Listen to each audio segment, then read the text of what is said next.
semaine d'actualité sociopolitique qui se décrypte sur ESAE TV. Chers amis internautes, bonjour, bon réveil. Bienvenue sur Info Hebdo de ce samedi pour lequel j'ai convié en plateau Arimi Choubadé qui est analyste politique. Il sera face à un autre analyste politique, à la personne de Adrien Tchomakou. Avec eux, chers amis internautes, on décryptera les propos de maître Adrien Ngbeji qui continue de faire couler beaucoup d'encre et de salive. On effectuera également quelques commentaires sur les propos de l'ambassadeur du Bénin près le Niger, Gildas Agonkan, lesquels propos également défraient la chronique au Bénin et même à l'échelle internationale. Et en fin d'émission, on essaiera de voir et de tirer les conclusions des recours au sujet de l'éventuelle nouvelle république et de l'éligibilité de Patrice Talon pour 2026 qui ont été rejetés devant la Cour constitutionnelle, notamment le jeudi dernier. On peut noter qu'après Christian Enoch Laïndé, Bertin Kovi a été également débouté par la juridiction des 7 sages. Avant de retrouver mes invités pour le décryptage, chers amis internautes, je vous invite à suivre cette capsule vidéo qui vante les mérites de l'école supérieure d'administration, d'économie, de journalisme et des métiers de l'audiovisuel ESAE. ESAE qui est présent à Cotonou avec 2 sites, le site national de Bédjo-Médé, l'annexe au quartier Akpakpa, le site de la ville d'Abomey-Calavi et celui de la ville de Parakou.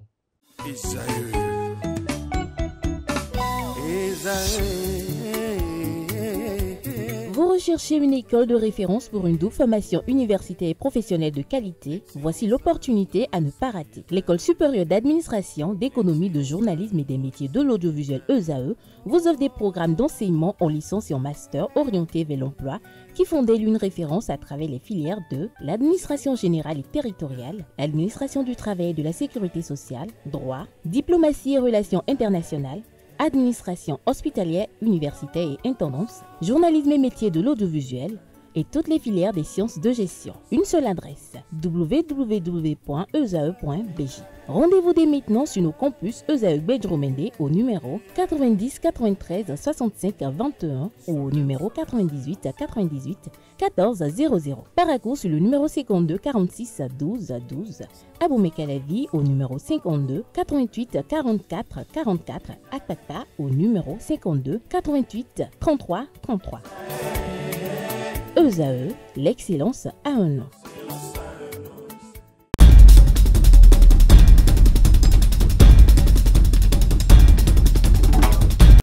Le décryptage, comme je l'annonçais dans le sommaire de cette émission. Adrien Tchomakou, bonjour. Bonjour Kader, bonjour à toutes et à tous et bienvenue chers internautes. Merci d'être là. Bonjour à vous, Arimi Choubadé. Oui, bonjour Kader, bonjour aux internautes, bonjour à Adrien. Merci également d'être là doyen. Ce matin. Alors, Adrien Tchomakou, on a suivi comme bon nombre de Béninois des propos de maître Adrien Ngbeji qui continue de défrayer la chronique, qui continue de susciter des réactions au sein de la classe politique. Est-ce que vous pensez que maître Adrien Ngbeji a dit quelque chose qui ne devait pas l'être? Non, moi je pense même que maître Adrien Ngbeji devrait en réalité aller au-delà de tout ce qu'il a eu à affirmer, seulement que ce que j'ai déploré dans ses propos, il n'a pas eu le courage de dire de façon claire et nette ce qu'il voudrait exprimer. C'est-à-dire, lorsqu'on dit qu'il n'a pas dit de façon claire et nette. Maître Adrien Ngbeji, quand vous le suivez, si vous le suivez correctement, vous devez comprendre qu'il voulait affirmer certaines choses. Mais il n'a pas eu le courage. Comme quoi, par exemple? Écoutez, ce n'est pas à moi de le dire ici. Une chose est claire. Les Béninois l'ont suivi comme moi. Et je pense que c'est vrai, nous sommes dans un pays de droit. Nous sommes dans un pays démocratique. Et dans un état de droit, c'est bel et bien la liberté d'expression qui prime tout. Je pense que maître Adrien Ngbeji a donné sa part de vérité qui a suscité assez de réflexion, qui a suscité assez de réactions, des réactions qui l'ont même amené ou qui ont amené ses avocats à assigner, entre autres, par exemple, le ministre conseiller Rachidi Badamassi devant les juridictions compétentes. Je pense quand même que maître Adrien Ngbeji a eu le courage d'avancer certaines déclarations, mais il n'a pas quand même eu complètement le courage d'affirmer de façon concrète ce qu'il veut exprimer. Ce qu'il veut exprimer. Arimi Choubadé, qu'est-ce qui a été dit pour vous qui vous paraît anormal? Non, enfin, la prise de parole d'une personnalité comme Adrien Ngbeji, pour moi, c'est tout à fait naturel et normal. Peut-être qu'il devait même parler de plus en plus. Il y a trop longtemps qu'on n'a plus entendu. Bon, maintenant, ce qu'il dit, il le dit en tant que lui, Adrien Ngouedi. Moi, je ne sais pas ce qu'il veut en dire. J'observe qu'il a dit que... il faut libérer les prisonniers politiques. Voilà, et que ce qui se passe, ce sont les conséquences de la gouvernance. Tout à l'heure, il dit que la gouvernance, on a l'opposition de la gouvernance qu'on a choisie. Voilà, ce sont des propos qui appartiennent à Adrien Ngouedi. Maintenant, ceux qui se sentent indexés en drift, s'ils ont envie de réagir, pour alimenter le débat. Mais pour le moment, on ne voit pas encore le débat. Mais vous n'avez pas suivi un peu les réactions? Oui, mais c'est ça que je dis. Après ces propos, notamment de Rachid Guadamassi, de Bernard Kouvi, d'autres acteurs de la mouvance présidentielle. Oui, je n'ai rien entendu d'eux. Ils se sont attaqués à la personne du président Ngouedi. Je ne sais pas ce qu'ils font en dire, ça c'est de leur responsabilité. C'est Adrien Ngouedi se défendre. Mais par rapport au débat qu'il a posé, la libération des prisonniers, qu'est-ce qu'ils en disent? Créer les conditions pour le retour des exilés. C'est la politique de l'exclusion. Bon, ça, ce sont des thèmes sur lesquels on devrait orienter les débats. Bon, maintenant, si on ne veut pas en parler et qu'on veut parler des individus, moi, ce débat-là ne m'intéresse pas. Hein? On ne peut pas faire combien d'années de renouveau démocratique pour être là à dire... pour qu'un débat public devienne une querelle de personnes. Il a posé, il attend quand même qu'on vienne répondre aux problèmes qu'il a posés. Je n'ai pas encore entendu. Il a même dit que la fusion entre le PRD et l'UP n'a pas eu lieu ou n'a pas été achevée. Le processus n'a pas été mené jusqu'à son terme et qu'on s'est contenté d'une rencontre qu'on ne peut même pas qualifier de congrès. C'est un congrès. Qui a convoqué le congrès, par exemple? Est-ce qu'il y a un procès verbal? Est-ce qu'après coup, ils ont continué les déclarations? Parce que ce n'est pas le ministère de l'Intérieur qui a convoqué la rencontre du 21 juillet 2022. Donc, la rencontre ne lie pas l'État. C'est ce qui en découle que les acteurs devaient aller décliner devant l'administration publique pour avoir, puis s'ils disent qu'on devait avoir une nouvelle identité. Donc, on veut entendre les uns les autres sur ces genres de débats. Sinon, tout le monde connaît Adrien Ngouedi. Donc, si, je ne sais pas, c'est pas aujourd'hui qu'on fera sa réputation. Hein, ça fait combien, ça a pris de parole publique, ça doit remonter à 1968 ou quelque chose de ce genre-là, depuis 57 ans. Et donc, sa réputation n'est plus à faire. Chacun sait de quoi on parle quand on parle d'Adrien Ngouedi. Et de qui on parle. Et de qui on parle. Voilà. Alors, Adrien Tchoumakou, est-ce que vous trouvez pertinent ce que Maître Adrien Ngouedi a eu à dire? Vous estimez qu'il a fait économie de vérité, qu'il n'a pas le courage de dire certaines choses clairement, mais est-ce que, lorsqu'on s'en tient à ce qu'il a avancé, est-ce qu'il y a de grain à moudre? Monsieur Kader, il faut d'abord comprendre l'idée qui amène l'être Adrien Ngouedi et a d'abord fait économie de vérité. C'est vrai qu'aujourd'hui, à 83 ans, il ne doit plus avoir peur de quelque chose, mais il a l'obligation de la sagesse. Il a l'obligation de faire également économie de vérité. Monsieur Kader, vous convenez avec moi que Maître Adrien Ngouedi, au lieu d'affirmer clairement ou de laisser de côté son ex-PRD et de dire publiquement ce qu'il entend exprimer, il joue à un jeu flou, de telle sorte que il se dit que bon, si nous avons créé le PRD en 1990, c'est parce que nous rêvons de ci, nous rêvons de ça. Et pour lui, d'abord, ses partisans lui ont demandé de faire un bilan. Et il dit qu'on ne peut pas faire le bilan d'un rêve. Donc, on doit quand même continuer à poursuivre le rêve pour que ce qu'ils veulent obtenir finalement, ils puissent l'avoir. Quand Maître Adrien Ngouedi met l'accent sur le fait que si il devrait avoir coup d'État ou si par exemple on nous parle aujourd'hui de cette histoire de tentative de coup d'État, que c'est parce qu'il y a ce qu'il entend dire par l'exclusion politique. Il estime de ce fait que, malheureusement, le code électoral exclut certains. Mais est-ce que c'est la réalité? Qu'est-ce qu'il veut dire concrètement? Pourquoi Lorsqu'il parle de prisonniers politiques. Oui, lorsqu'il parle de prisonniers politiques. Est-ce que pour vous, il y en a au Bénin? Pour moi, Adrien Tchomakou, il y a bel et bien des prisonniers politiques en République du Bénin. Je le dis et j'affirme, j'assume. Mais les autorités compétentes au plus haut niveau, quand je prends l'ancien ministre de la Justice, Séverin Maxime Quenom, qui malheureusement depuis quelques mois de l'autre côté de la mer, c'est tellement qu'il a trouvé affaire là-bas, a démontré de A à Z en son temps qu'il n'y a pas de prisonniers politiques en République du Bénin. Ce qu'il a avancé comme argument ne vous convainc pas? Bon, est-ce que ça me convainc? Je pense que lui-même, il sait du fond de son cœur que même si il le dit qu'il n'y a pas de prisonniers politiques, vraisemblablement, il y a des prisonniers politiques. Maintenant que l'autorité compétente a démontré qu'il n'y a pas de prisonniers politiques, là, ça c'est l'État qui l'a dit. Nous sommes des analystes politiques. Je pense que Maître Adrien Oumbédi, au moins il a eu le courage de demander à ce que ceux-là qu'il entend appeler par prisonniers politiques soient libérés. Que les exilés politiques reviennent au pays pour construire cette nation avec le père de la nation qui est Patrice Talon. Je pense qu'il a, d'une manière ou d'une autre, peur d'affirmer certaines choses, de dire et d'assumer certains de ses propos.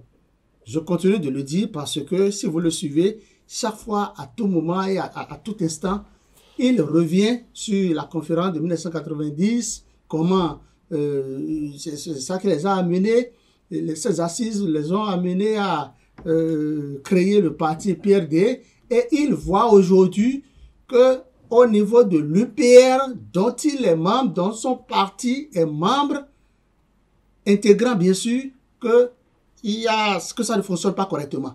Peut-être c'est cette sortie qui a amené aussitôt les autorités de l'UPR à aller lui présenter lui aussi les vœux de Nouvel An. Et par la suite, nous avons constaté qu'ils ont même promu un très proche de Maître Adrien Oumbédi. Peut-être c'est pour le faire taire.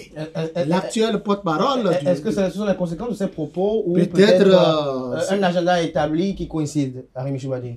Tout est possible. Non, je vous laisse discuter entre vous sur les individus. Je vous ai déjà dit que ça ne m'intéresse pas. Je parlais de tel qui a été promu ou tel. Je dis, on a posé des sujets.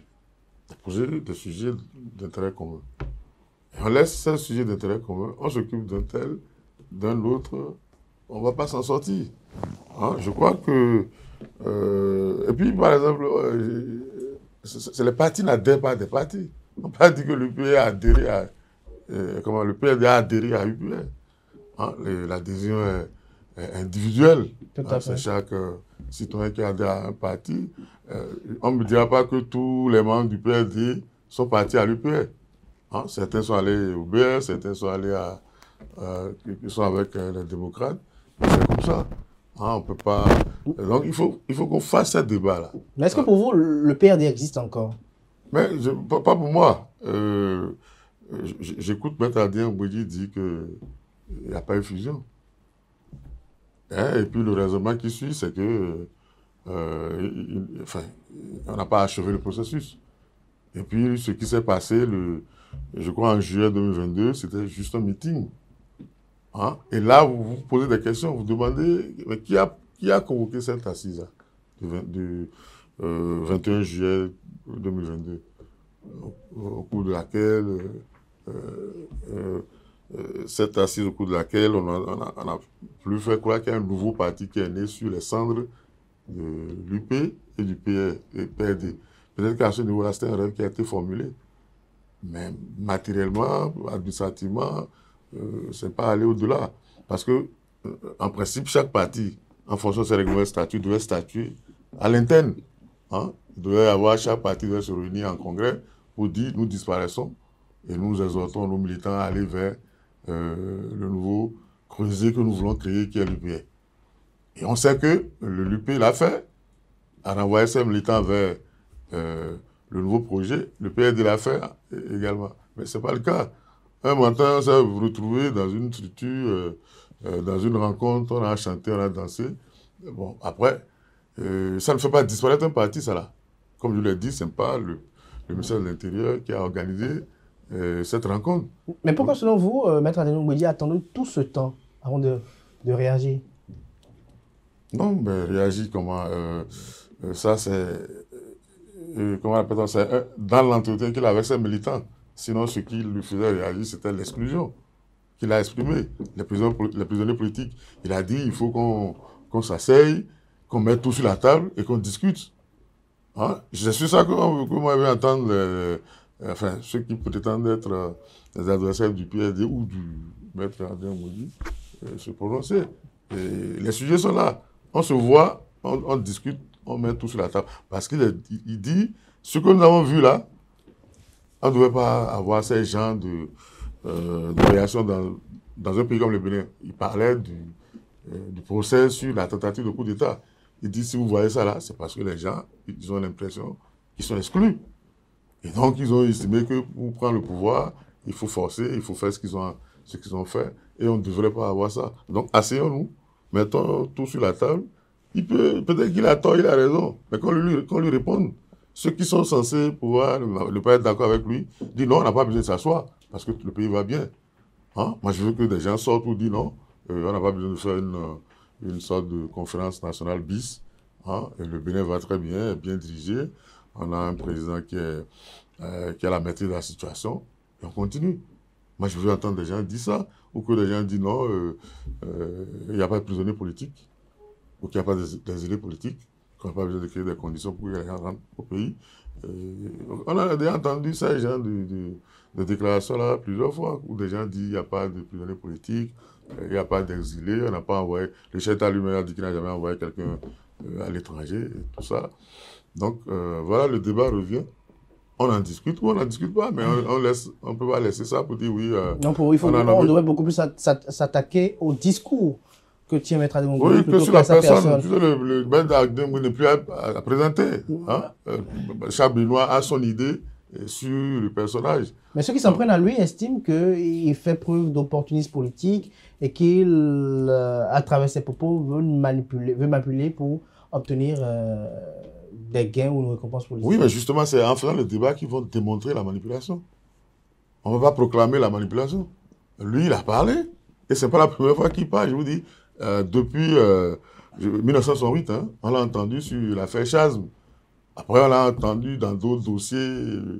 Il a fait 15 ans d'exil. Il a été condamné à mort à 3 reprises.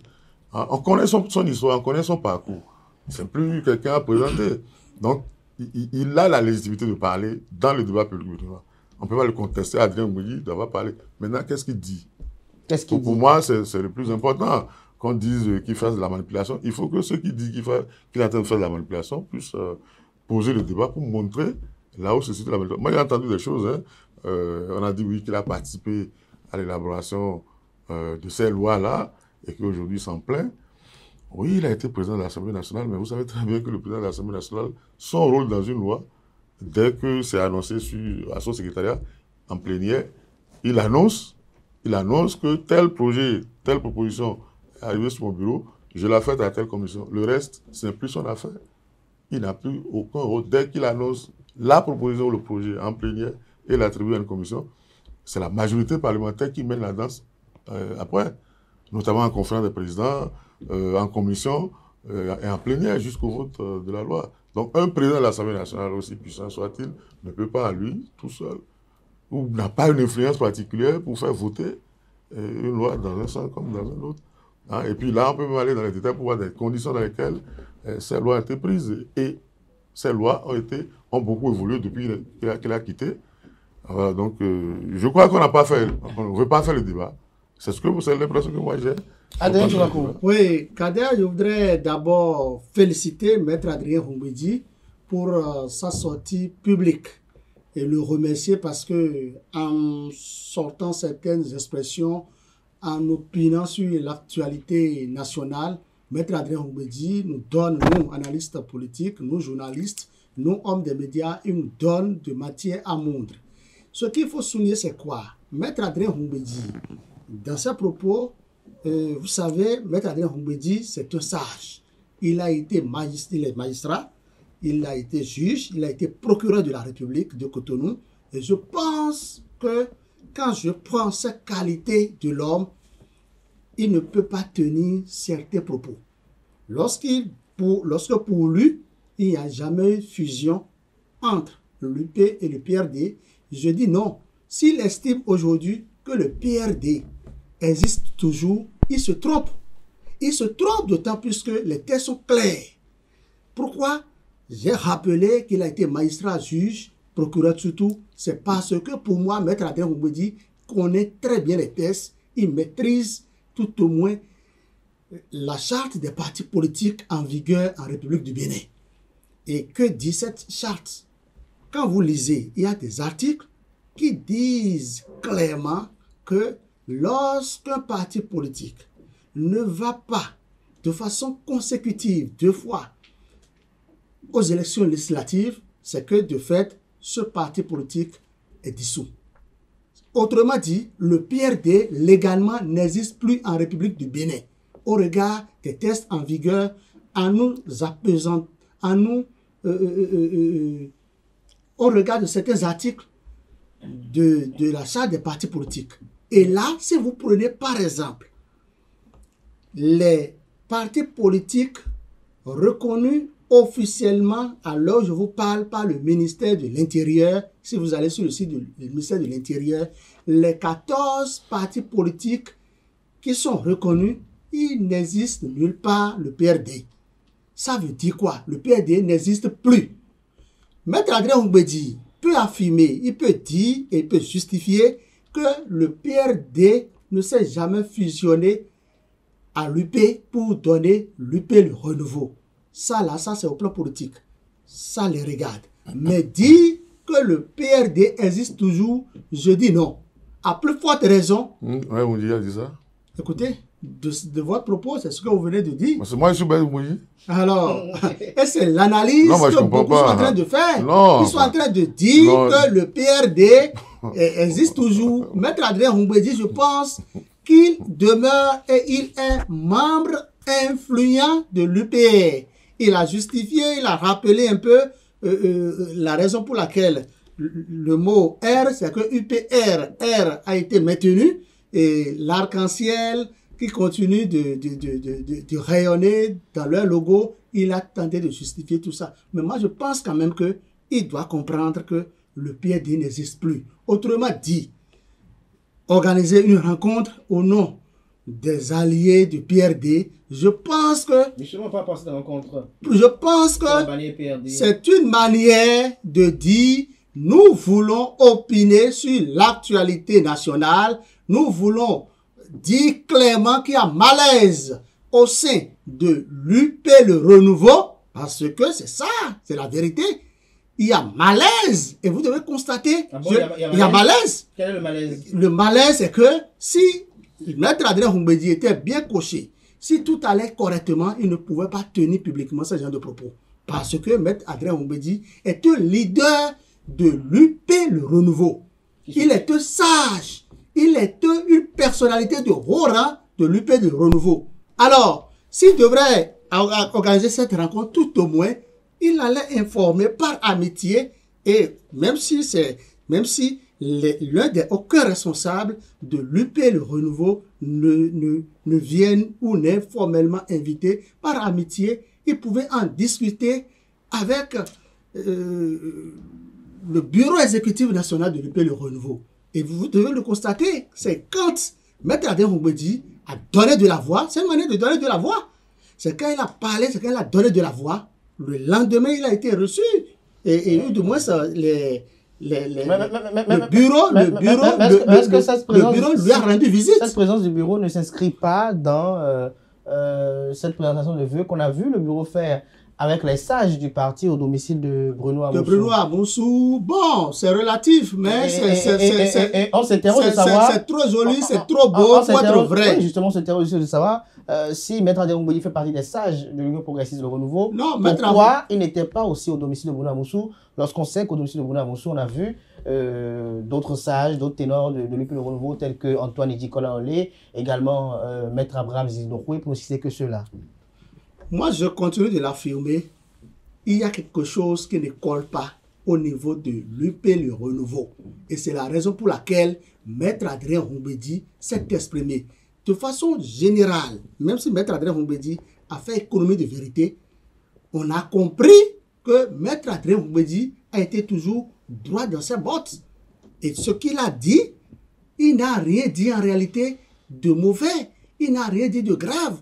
Maître Adrien Mbouedi, si vous le suivez, vous devez comprendre que oui, il a dit ce que en leur sein, au sein de l'UP le renouveau, ce que certains disent tout bas. Tout bas. C'est ça. Alors, donc, il n'a rien dit de mauvais. Hein. Maître Adrien Mbouedi a été très droit et il a plus forte raison. Il a été applaudi par plus d'un. Alors, je vais mettre Adrien Mbouedi autant pour moi. Arimi Choubadé. Ah, quel honneur. Arimi Choubadé. Dites-nous pourquoi Maître Adrien Mbouedi reçoit des vœux de sympathisants du PRD lorsque l'on sait que le PRD a fusionné avec l'Union progressiste pour donner UP le renouveau, c'est-à-dire Union progressiste le renouveau, et on nous a présenté un nouveau logo et une nouvelle dénomination de cette formation politique. Non, je crois savoir que cela a déjà été le cas l'année passée. Hein. Peut-être qu'il n'y avait pas été, comme il n'y avait pas de déclaration anecdotique, on n'en a pas parlé, sinon je crois que on ne pourrait même pas parler de PRD, c'est peut-être Porte Nouveau ou des gens à Porte Nouveau qui sont allés présenter les vœux à Mbouedi pour ce qu'il a représenté ou représente pour eux. Politiquement. Sinon, chaque année. Et puis, c'était une tradition au PRD que, en janvier, oui, les structures du parti allaient présenter les vœux à leur président. Et à l'ère de l'UPR, je crois, l'année passée, 2023, 2024, mais est-ce que normalement cette tradition devait perdurer avec cette réforme de ses partisans? Non. Enfin, même si les hommes devaient toujours se fréquenter, est-ce que ça devait toujours prendre cette forme? Non. Comment on appelle? L'histoire du système partisan n'a jamais fonctionné. Et donc les traditions ont continué. Si le système partisan a été, comment on appelle-t-on, avait été participatif, sans exclusion, les gens allaient déjà comprendre que les temps ont changé, les habitudes ont changé et chacun devait se retrouver. Hein? C'est comme le débat sur le PRD n'existe pas. Je crois que mon ami Tchomakou est un peu pressé, hein? Qu'il attend le procès sur le PRD existe ou n'existe pas. Parce que le PRD n'a pas manqué 2 élections consécutives. Ça, c'est le juge qui va apprécier. Le PRD n'était peut-être pas présent en 2023, mais en 2019, même s'ils n'ont pas participé aux élections, ils ont déposé des dossiers qui ont été rejetés. Déposer, rejeter, ne pas dire, ne va pas participer. Non, non. Si les tests disent quoi? Non, je vous en prie, laissez à faire des tests. C'est au tribunal, le juge qui apprécie. Hein? Okay. Mais moi, je vous dis qu'en 2019, le PRD a fait son agrément, avait son agrément et allait déposer ce dossier pour participer aux élections. Et ça a été rejeté au niveau de la... Pour fraude. Pardon? Que vous vous souvenez? Oui. Avec Moël Bénin, il y avait un problème avec l'un des électeurs. Là. Bon, si vous reprenez mes arguments, je me tais alors. Ok. Parce que c'est pas ce que vous avez dit. Je vous dis, c'est le juge d'apprécier si ça là vaut participation ou pas. C'est pas parce que vous avez échoué que vous n'existez pas. Ils ont manifesté leur existence en allant vers les instances qui organisent les élections, qui leur disent non, parce que votre dossier a des défauts. Hein? Ce n'est pas parce que vous n'existez pas, mais parce que vous existez, mais votre dossier a des défauts par endroit, vous ne participez pas. Alors, est-ce que ça vaut non-participation? Enfin, ça vaut une existence? Bon, enfin, là, c'est une intervention tout entière. Voilà, c'est pour ça dire, bon, on ne va pas faire le procès, on va faire le procès ici, mais on dépose les éléments pour ceux qui veulent continuer à faire les analyses. Voilà, donc, si le système partisan, ce qu'on appelle réforme du système partisan, avait vraiment été une réforme réussie, on n'en serait pas là. Voilà, ce sont des failles. Donc, on est en train de voir tous les jours. Ce n'est pas la première fois, ce n'est pas la première crise. Il y a eu d'autres crises et on verra bien jusqu'où cette dernière crise va amener l'évolution peut-être de l'UPR. Hein? Est-ce que l'UPR aujourd'hui a même envie de rester encore avec le PRD? Toute la question est là. Il y a certains, moi j'ai entendu d'un point dire, ben, écoutez, c'était même pas une bonne opération pour nous d'aller vers le PRD, de modifier le logo, de modifier le nom du parti, et qu'à la fin, on se retrouve avec un gros problème à régler. Hein? Maintenant, si les partisans ou les non-partisans peuvent continuer les conjectures, ça c'est de bonne guerre. Hein? Et telle a raison, telle n'a pas raison, enfin. Voilà, mais le débat est ressenti. Le système partisan est un échec cuisant. La gouvernance est une exclusion, parce que ce dont on parle, ce n'est pas le débat de l'UPR, les prisonniers politiques, les exilés. Ça n'a rien à voir avec le débat sur l'existence ou la non-existence. Et donc voilà, donc, on ne va pas escamoter le sujet à tout moment, pas des faux fuyants. Pas des faux fuyants. Oui, Adrien Tchomakou, est-ce que selon vous, lorsque Maître Adrien Oumbeji va dire désormais qu'il veut reconstituer le PRD, le renouveau risque de changer de dénomination? Bon, c'est relatif. Le renouveau peut accepter et modifier son logo comme le renouveau peut le maintenir. Si Maître Adrien Oumbeji n'est pas satisfait de voir, par exemple, le renouveau maintenir le logo, si éventuellement il abandonnait le navire le renouveau, il peut les extraire en justice et c'est à la justice d'en décider. Une chose est claire, à l'étape actuelle des choses, le PRD pour moi est membre intégrant de l'UP Le Renouveau. C'est même intégrant ou n'existe plus? Un parti n'appartient pas à un autre parti. Ce sont les fusion, c'est ce que non, les partis ont des militants, pas des partis adhérents. Je veux dire que... Ou bien revoyez les thèses dont vous parlez tout le temps. Non, écoutez. S'il y a quelque part où un parti peut adhérer... C'est qu'il y a une fusion entre l'UP Le Renouveau, entre l'UP et l'Union progressiste et le Parti du Renouveau démocratique et le Parti du Renouveau démocratique.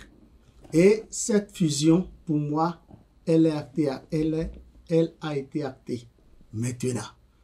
Si tel que vous le dites, il y a eu des problèmes entre les deux, encore que l'autre n'existe plus. Et toutefois, si l'autre veut, c'est-à-dire si le PRD veut, le PRD peut dire, nous quittons l'UP Le Renouveau. Ça peut se dire, on a vu le cas UDBN. Voilà, mais on a déjà dit qu'un parti n'appartient pas à un autre parti. Mais ce que je vous dis, c'est moi, tel que je comprends les choses. Non, je ne dis pas qu'un parti appartient à un parti, mais les militants de l'ancien parti qui n'existe plus peuvent décider d'abandonner le parti existant. Parce qu'aujourd'hui, au plan législatif, le PRD n'existe plus. Au plan légal. Mais c'est ça qu'on dit. Non. Le PRD n'existe plus. Non, c'est ça que je dis. C'est ce que vous dites. C'est ça que je dis. Si... il y a deux critères forts qui frappent le PRD. Non, on a déjà vu que le critère de 2 élections consécutives ne tient pas. Ça tient. Parce que la première élection, 2019, le PRD a participé. Ils n'ont pas de... D'une manière ou d'une autre. Non, ils n'ont pas participé. Non, et puis j'ai déjà dit... C'est déjà le vote de la Sénat. En plus... Écoutez, c'est tout comme si... La Sénat n'a jamais dit, parce que vous n'hésitez pas à vouloir participer aux élections. Écoutez... Non, ce n'est pas de ça qu'on parle. C'est tout comme si j'avais dit que Ricky Amadoukou, par exemple, a participé à l'élection présidentielle. Mais si... Non, elle n'a pas participé. Si elle a manifesté, non, elle a déposé son dossier. Manifesté, mais elle a déposé... qu'on a participé. Mais elle a déposé son dossier. On peut avoir la volonté. Mais est-ce que le fait de déposer le dossier... Je ne comprends pas. Le dossier n'a-t-il pas été rejeté? Oui, mais ça a été d'abord accepté. On a reçu d'abord le dossier avant de le rejeter. On a étudié avant de le rejeter, non? On ne peut pas faire ce débat ici. Ah non, c'est parce que vous tenez à ça, à dire que tel est... Vous voulez déjà trancher le débat avant même la justice. Attendons de voir s'il y a même contentieux. Pour le moment, il n'y a pas encore contentieux. Jusque-là, je ne sais pas si le PRD a dit, bon, je veux reprendre mon identité, je veux quitter l'UPR, je ne veux plus comme identité. Le PRD n'a même pas intérêt à le dire. Ah bon? Pourquoi? Ah oui. Pourquoi? Ils peuvent le dire après, mais pas maintenant. Pourquoi? Vous êtes militant. Il faut laisser le débat de militant aux militants. Et nous, on va faire les analyses. Non. Non, bon. C'est Après, vous allez continuer. en train de faire. Après, vous allez continuer ce débat de militants. Mais pour le moment, parlons d'analyse. C'est pas nous. Nous ne sommes pas impliqués dans cette procédure. Nous sommes là pour. Enfin, moi, je crois, hein, nous voyons ça de loin. Nous posons. Enfin, nous parlons des actes posés, des faits. Maintenant, les intentions, ce qui va se passer demain, le phare, consulter, tout ça, c'est pas notre problème. On est là. Vous pensez que le PRD doit consulter le phare ou le PLD doit consulter le phare? Je ne sais pas. Peut-être que ça peut faire partie de leur stratégie. Je ne sais pas. Ce qui est classique et que tout le monde voit, c'est que Maître Adrien Oudia a levé la voix et a expliqué qu'administrativement, ils n'ont pas achevé le processus. Je ne sais pas si ses amis vont se rapprocher de lui pour qu'il continue à faire ce qu'ils doivent faire pour que, bon... mais vous savez, le PRD, c'est peut-être la deuxième génération de PRD. Il y a eu un premier PRD avec Akwiti qui a été suspendu à l'avènement de la Révolution pendant plus de 15-17 ans. Et ça a été repris en 90. Il est devenu PRD arc-en-ciel. Même le PRD arc-en-ciel est venu en 95, pas en 90. Et ils ont fait peut-être une libération de 2 ans ou 3 ans entre 2022 et aujourd'hui. Et on recommence encore pas à parler de... J'ai bien envie de parler du PRD de 3e génération. Donc c'est pas exclu. Wait and see. Tout à fait, c'est pas exclu. Mais maintenant, les acteurs, ils finiront par décliner, dévoiler leurs intentions. Parce que déjà, on est en train de prévoir, d'entrevoir une contentieux. Et quand le contentieux sera ouvert, on verra les moyens de preuve ou de défense de chacun des protagonistes. Pour conclure, Adrien Tchoumakou. Non, pour conclure, je retiens que Maître Adrien Oumbedi a fait économie de vérité et il s'est caché derrière le PRD pour apporter quelques précisions au gouvernement béninois, lui dit certaines vérités, même s'il a fait économie de vérité. Et je retiens aussi que le PRD... Vous avez dit plusieurs fois sur le plateau économie de vérité. Ça veut dire que vous connaissez la vérité, donc il a fait économie. Mais dites-nous. Mais non, il voulait faire économie de ça, de vérité. Lui, il fait économie de vérité. Est-ce que vous aussi, vous ne faites pas économie de vérité aussi avec l'économie de vérité? Moi, je ne suis pas acteur politique. Et vous jugez les politiques? Non, je fais une analyse. C'est ça, dans votre analyse, vous dites qu'il a fait économie de vérité. Vous l'avez martelé plusieurs fois au cours de vos argumentaires. On est tenté de soupçonner que vous connaissez la vérité qui a été économisée. Alors, donnez-nous là cette vérité. Vous connaissez et les Béninois connaissent? Non, c'est pas vrai. Moi, je n'en ai pas connaissance. Merci à vous, Adrien Tchoumakou. Merci également à Arimi Choubadé. Adrien Tchoumakou, je reste avec vous. Il y a quelques jours, à Gaïa, l'ambassadeur du Bénin pour le Niger, Gildas Agonkan, a tenu des propos en clair, appelant un chat un chat. Il a demandé pardon au nom du peuple béninois et au nom du gouvernement, des propos qui ont suscité des commentaires sur la toile et même à l'étranger. Est-ce que vous pensez qu'il a outrepassé ses prérogatives en tenant ses propos? Est-ce qu'il était en mission lorsqu'il a tenu ses propos? Est-ce que ses propos sont en cohérence avec son rappel par Cotonou? Monsieur Kader, vous m'avez posé une pile de questions que je dois résumer en vous disant quoi? D'abord, qui peut être ambassadeur? C'est la grande problématique. Qui peut être ambassadeur? C'est vrai que les textes en vigueur donnent plein pouvoir au chef de l'État de nommer qui il veut au poste qu'il souhaite. Autrement dit, Agonkan nommé ambassadeur, oui. Bon, au temps de la Révolution, nous avons vu des enseignants nommés ambassadeurs. Donc, le problème n'est pas encore là, maintenant. Ce qu'il a dit, est-ce qu'il a été instruit pour le dire? Est-ce que Agonkan a été instruit par son ministre de tutelle, le ministre des Affaires étrangères, pour demander publiquement pardon aux autorités du Niger au nom de l'État béninois? Une chose est claire, le pardon qui a été demandé au nom de l'État béninois, au nom du chef de l'État, au nom du ministre des Affaires étrangères. Parce que c'est notre ministre, c'est notre ambassadeur, je veux dire, c'est notre ambassadeur, celui-là qui représente, qui défend le drapeau du Bénin au Niger, qui a servi ses propos, qui a demandé publiquement pardon. Maintenant, est-ce que aussi demander pardon est un crime? Non. Si. Demander pardon Le n'est chef pas un d'État crime. le chef d'État dit que le Mais pardon est une faute. ce qu'il faut dire, c'est quoi? C'est-à-dire, d'abord, tout pardon n'est pas bon à demander et il faut demander pardon au moment opportun. Il faut demander pardon si on doit demander pardon et quand on doit demander pardon. À quelqu'un qui peut-être n'a pas requis l'aval de son ministre ou du chef de l'État et qui demande publiquement pardon au nom du chef de l'État, ça veut dire... Bien sûr qu'il n'a pas requis. Écoutez, c'est ce que je dis.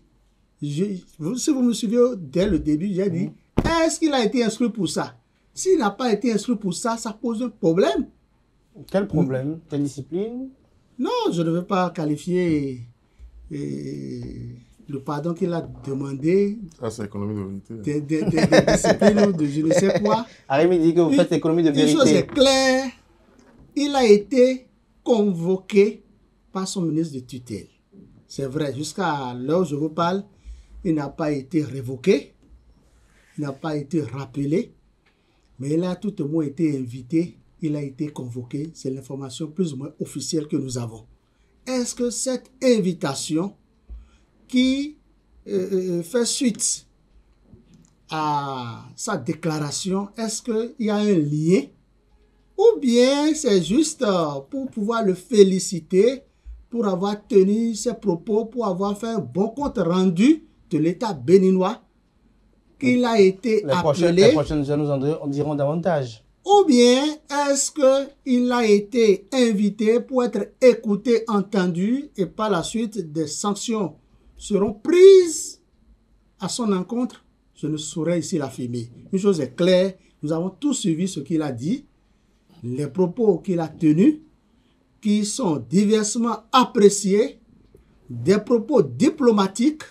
Écoutez, demander pardon à un État d'autrui, à un État dans lequel vous exercez, c'est de la diplomatie aussi. De la diplomatie aussi. Arémi Chibadé, quelle est votre opinion? D'abord, la question de savoir s'il est en mission, il est en mission. D'abord, il a fait la déclaration au Niger. Donc, toutes les fois où il est au Niger, il est en mission pour le Bénin.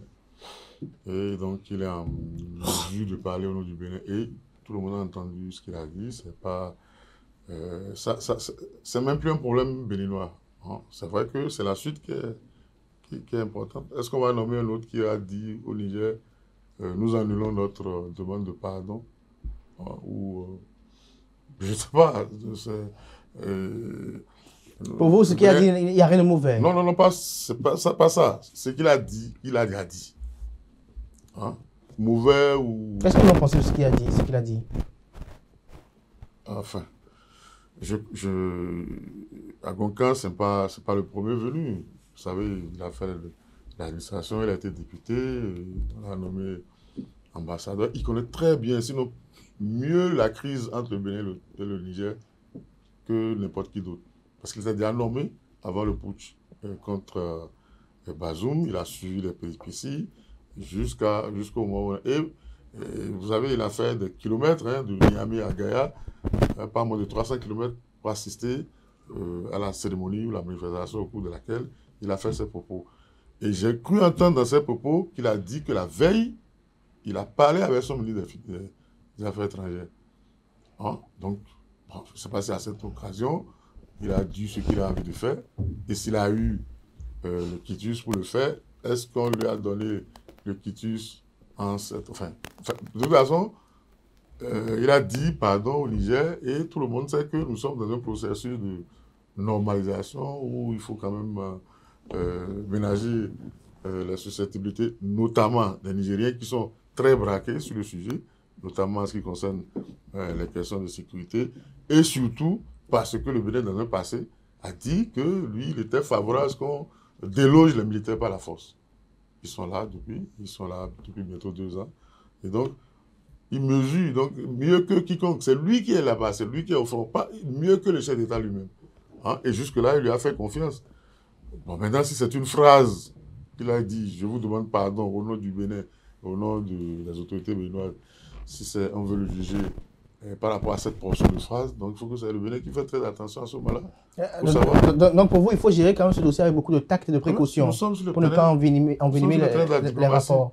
En diplomatie, on marche toujours sur des points pour ne pas écorcher les susceptibilités. Mais comme je le dis, il a pris la pleine mesure de ce qu'il a dit. Et peut-être il se dit, ben, je le dis si après... Parce que ça me donnerait que le Bénin envoie un autre ambassadeur. D'abord, pour accréditer un nouvel ambassadeur pour qu'il soit opérationnel, il va falloir au moins près de 6 mois à 1 an pour la présentation de tout ce que vous savez, les différents États au niveau du ministère des Affaires étrangères jusqu'au chef de l'État, avant de rentrer dans la plénitude de ses pouvoirs. Il faut au bas mot 6 mois à 1 an. Est-ce que celui-là va venir pour retourner à Gaïa, pour dire nous retirons notre pardon et notre... donc voilà, donc c'est ce qui est sûr, il a déjà dit. Est-ce comment le Bénin l'exploite? Comment le Bénin l'exploite, c'est là, si le Bénin envoie un signe de sanction, parce que je crois que c'est la première intention, les réactions qui ont commencé, un ambassade ne peut pas dire ça, certainement que sous la pression, le gouvernement a dû faire quelque chose. On fait une simulation de sanctions. Je crois qu'on doit réfléchir par 4 fois pour prendre la décision de parce que tout dépend du message qu'on envoie au Niger. Celui qui vous a demandé pardon, nous on le sanctionne. Est-ce que ça aide à nous rapprocher davantage du Niger? Voilà, je crois que c'est la suite de ce qu'il a dit. Sinon, on ne peut pas ramasser les paroles.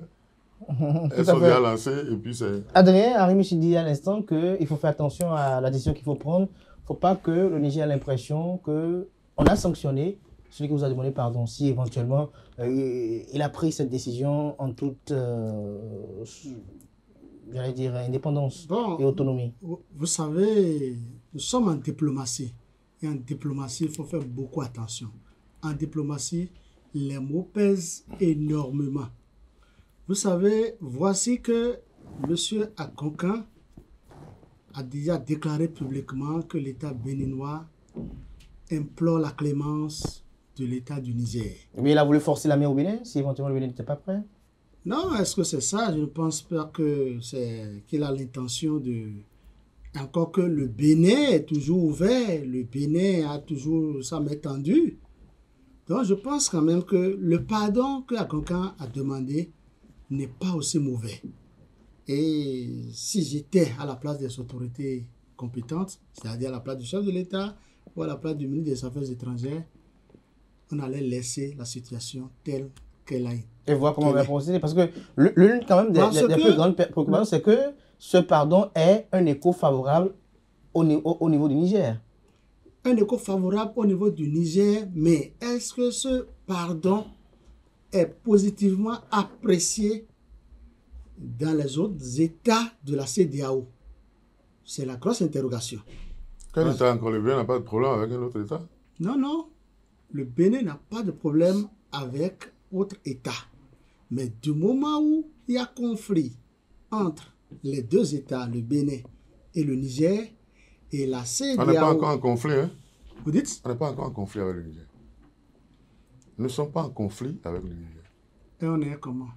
Non, on n'a pas de conflit, on a de bonnes relations. La preuve, c'est qu'il y a un ambassadeur ici, il y en a un autre là-bas. C'est maintenant que les choses sont en train de s'améliorer. Nos amis ne se sont jamais affrontés. Est-ce que vous convenez avec moi que, même jusqu'à... vous pensez que le Bénin et le Niger sont en conflit? Non, pour moi, du moment où jusqu'à présent... L'expression conflit est peut-être trop forte. Peut-être vous pouvez dire que l'expression est un peu... non, c'est vous qui parlez de diplomatie. Mais, écoutez, oui, je comprends. Mais si jusqu'à présent, les deux frontières, même si le Bénin a déjà accepté l'ouverture de sa frontière avec le Niger, que le Niger aussi fasse le bon pas. On espère, Rémi, pour qu'on sache qu'il n'y a pas de conflit, qu'il y a écho favorable, qu'il n'y a pas de rancune. Non, il ne faut pas mélanger tous les problèmes. Le problème que pose le Niger, enfin, le Niger peut dire que c'est un obstacle militaire qui est posé sur le pont de franchissement. Pendant qu'il y a une menace d'agresser le Niger. Et le Niger continue de croire qu'il y a toujours la menace. Donc on ne peut pas dire que, bon, enfin, on n'a jamais été en conflit avec le Niger. On a de très bonnes relations avec eux. Mais il y a eu un moment où il y a des problèmes matériels, physiques, si vous voulez, sur le terrain. Et ils disent, nous n'enlevons pas tant que la menace ne disparaît pas. Et on était rentré. Et malgré ça, ça n'a pas empêché. Donc il faut les rassurer. Ça n'a pas empêché d'échanger les... Kader. D'abord, vous savez, le Niger n'a jamais enfermé son ambassade au Bénin. L'autre est parti parce qu'il était... pendant qu'il y avait la crise, il y avait toujours un ambassadeur là. Après, il était admis à la retraite et on devait accréditer un nouvel ambassadeur. C'est pour ça que le nouveau est arrivé. C'est le Bénin qui avait fermé, pas pour les problèmes de conflit dont vous parlez. Le Bénin avait décidé au début de l'arrivée au pouvoir de Talon de redéfinir la carte diplomatique du Bénin et on a supprimé l'ambassade du Bénin au Niger. C'est pour ça qu'on a décidé d'ouvrir à nouveau l'ambassade avant même le coup d'État contre Bazoum. Et donc, on n'a pas de crise diplomatique ou crise de conflit. De toute façon, on va espérer que quand même... En tout cas, le soit le plus le dégel soit... Donc le problème de la frontière est à différencier les populations puissent retrouver un peu les commodités qui étaient les leurs depuis par des années. On a annoncé un autre sujet qu'on va dire quand même un petit commentaire très rapidement de façon sommaire sur ces recours qui ont été rejetés au niveau de la Cour constitutionnelle. Adrien Tchoumakou, dites-nous, est-ce qu'avec ces rejets, le débat sur l'éventuel troisième mandat ou sur la nouvelle République est clos? Le débat n'est pas clos. C'est maintenant que le débat est même vraiment ouvert. Pourquoi? Le débat est ouvert, le débat restera ouvert jusqu'au jour où la Sénat va clôturer les dossiers pour la présidentielle de 2026. Autrement dit, des Béninois vont toujours continuer de croire. Certains Béninois vont toujours continuer d'animer l'opinion publique de ce que Patrice Talon souhaite faire un troisième mandat. Merci à vous, Adrien Tchoumakou. Aramis Choumadé, très de polémique pour vous, non plus? Non, il n'y a jamais eu de débat. Tout a commencé après l'histoire de phare. Avant cette histoire de phare organisée par le gouvernement, on n'a jamais entendu de polémique, de recours, de tout ce genre-là. J'espère que le gouvernement va se calmer maintenant. Ne va plus organiser des trucs genre phare qui relancent le débat. S'il n'y a plus ça. Est-ce que c'est le phare qui a relancé le débat? Le phare a toujours existé. C'est pas le phare qui a... Avant ça, qui encore a alimenter la polémique avec ce débat. C'est pas le phare qui a... Dites-moi, avant... Oui, je sais que la vice-présidente Talata a lâché une fois la cantonade dans qui a été aussi l'objet d'une saisine devant la Cour constitutionnelle. Vous voyez, la vice-présidente, puis après, le chef d'État lui-même qui préside le phare. Donc, on connaît le camp qui a intérêt à Patrice Talon a présidé aucun phare. Moi, je parle de faits. Si vous avez d'autres faits, le phare qui a été fait à la plage, Patrice Talon n'était pas assis, ou bien il était assis à un autre président. Il était assis à un autre président. Est-ce qu'il est le président du comité des rites? Pardon? C'est le comité des rites qui a organisé les Vaudoundés. Alors oui. Merci à vous. Le phare était organisé par le comité. Le chef de l'État, c'est lui qui a organisé le Vaudoundé. Il était assis. Merci. Adrien Tchoumakou. Comme il y a des vérités cachées entre eux. Merci à vous, Adrien Tchoumakou. Non, vous savez, Adrien Humbedi, je dirais que c'est mon père adoptif. Il est tout pour moi. C'est pour cela la raison pour laquelle je pense quand même que vous ne vous êtes pas trompé en m'appelant. Merci à vous, Adrien Tchoumakou. Merci à Aramis Choumadé. Je rappelle que vous êtes tous deux analystes politiques. C'était Info Hebdo de ce samedi. Merci pour votre attention. On se retrouve demain avec Béli Gaël Aïbi pour recevoir pour vous, chers amis internautes, Maître Renaud Agbodjo, qui est conseiller juridique du Parti politique Les Démocrates. Avec lui, on fera le tour de l'actualité politique nationale, notamment l'interdiction des activités du Parti politique Les Démocrates, notamment dans quelques communes du pays. On a vu cela a été dénoncé, on va en parler. On parlera également de ces propos de Maître Adrien Humbedi, également ceux de Gildas Agoncan, qui font couler beaucoup d'encre et de salive. On n'occultera pas également de recueillir pour vous son opinion sur le procès complot contre la sûreté de l'État et également son opinion sur cette polémique au sujet de cette nouvelle République éventuelle et de cette possibilité d'éligibilité de Patrice Talon pour 2026. Prenez le rendez-vous et portez-vous bien. Belle suite de programme sur ESAE TV.